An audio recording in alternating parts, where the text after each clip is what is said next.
Japan's industrial base has been hit hard by the earthquake. It's been damaged and, well, the cleanup and its aftermath, who can tell how long that will take? So how can investors protect themselves in this situation? My next guest is going to help us assess what's going on in Japan and what that means for investors. Matthew McLennan is a portfolio manager at First Eagle Funds. His fund, with more than $25 billion in assets under management, has outperformed 96% of its peers over the last 5 years. Matthew, good to have you with us on Bloomberg. Thanks so much for coming in. So, all right, we get these initial reactions, right? Headlines grab everybody's attentions as well as seasoned investors. You've been sitting with a lot of cash in your portfolios. Why is that? Well, at First Eagle, we're very focused on having a margin of safety in every investment that we make.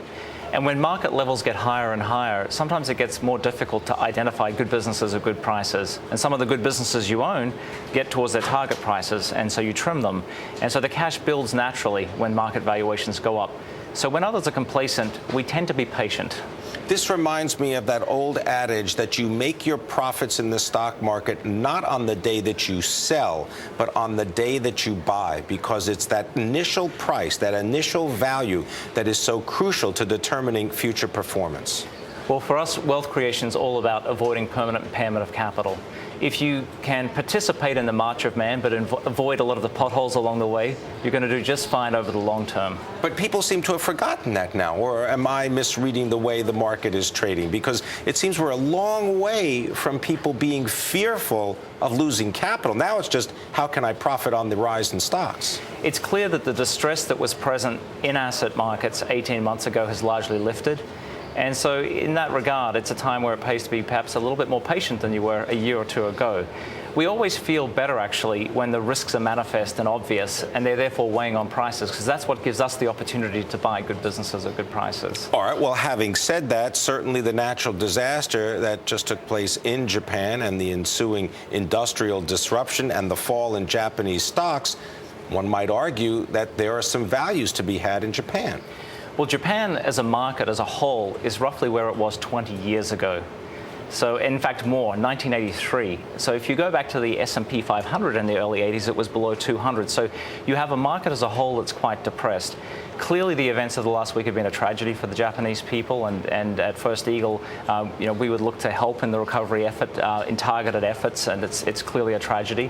But what these situations do is enable people who are patient, long-term capital allocators to deploy capital when there is no liquidity in markets, to take advantage of a discontinuity. We've been in the Japanese markets for a long-term period of time. I know one of them, for example, you've been looking at is Fanuc, which is the Japanese robotics maker. If you look at our top holdings, we have a range of eclectic holdings, whether it's Fanuc in robotics and CNC servo motors, or Shimano in bicycle components, or SMC in pneumatics. These are all businesses that may not be on the tip of the tongue of a typical American investor, but they're companies that have excellent long-term market position. None of them have any debt, and they're managed for the long term. And so we do find in Japan good businesses. And in fact, if you look at our portfolio, less than 10 of the companies we own are actually in the Nikkei 225. And so it's a market where, when it's been depressed for quite a long time, you have the ability as a stock picker to find good businesses beneath the surface, as opposed to having to have a view on the markets as a whole.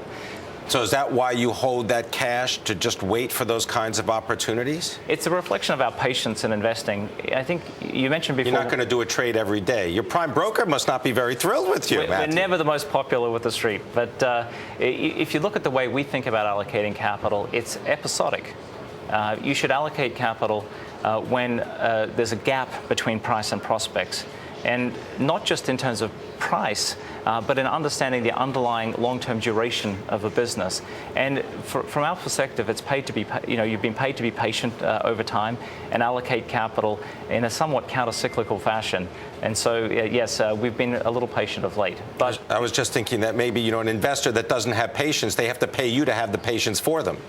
In a way, we at First Eagle are very focused on maintaining that element of our temperament, the patience, the flexibility to act when risk is mispriced, and taking that longer-term perspective is our core competitive advantage. Most people want to predict the zig and zag. You see the situation in Japan in the last week.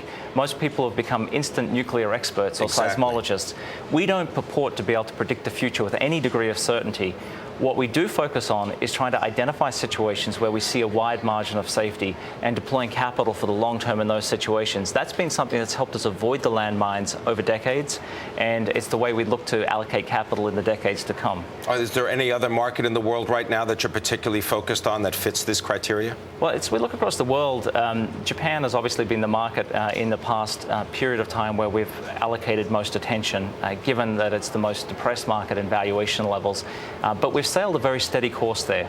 Our exposure in Japan today is roughly similar to where it was before the quake hit. What that means is we've allocated capital as prices have fallen. All right, we're going to have to leave it there, but I want to thank you very much, Matthew McLennan, coming to us from First Eagle Asset Management. Appreciate your insight.